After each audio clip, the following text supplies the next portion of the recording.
Connaissez-vous le nouveau modèle économique des petits agriculteurs? Aujourd'hui, les petites exploitations agricoles peinent à se maintenir en activité face à la concurrence de modèles productivistes et à la réduction des aides publiques. Pour faire face, elles ont eu l'idée de redévelopper les circuits courts et la vente directe aux particuliers, répondant ainsi à l'engouement pour le consommer local. Mais ces petites exploitations rurales manquent souvent de moyens pour investir dans ce type de développement et ne profitent pas de cette belle opportunité de marché.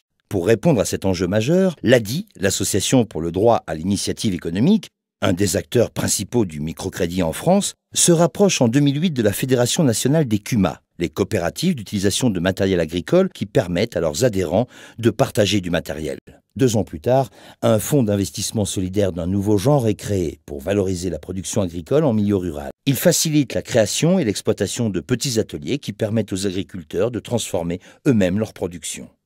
Ils maîtrisent ainsi un maillon supplémentaire de la chaîne de valeur. Prenons l'exemple de la légumerie collective CUMA Bio Val-de-Seine, lancée début 2012.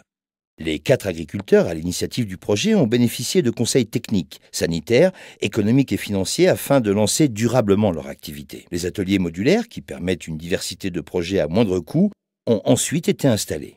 Leur mise en place fut rapide grâce à la préfabrication en usine et à un travail avec le ministère de l'Agriculture qui a permis d'intégrer les normes sanitaires dans la conception. Les carottes récoltées peuvent désormais être lavées et épluchées, puis conditionnées sous vide. La structure répond ainsi aux exigences de nouvelles filières et approvisionne aujourd'hui des cantines scolaires de l'Ouest francilien. Pour ces petites exploitations, les bénéfices sont multiples.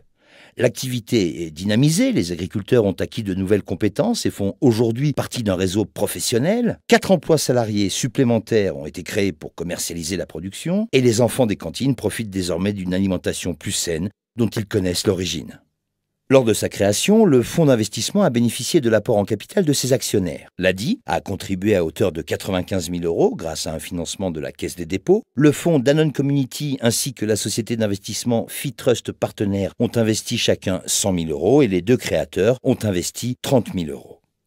En 2012, le programme est lancé et a déjà monté ses 2 premiers projets pilotes. Il en prévoit 6 en 2013 et 8 en 2014. Cette initiative remarquable, lauréate 2012, est Isomir, le fonds d'investissement qui a développé et finance ce nouveau modèle d'initiative solidaire en milieu rural.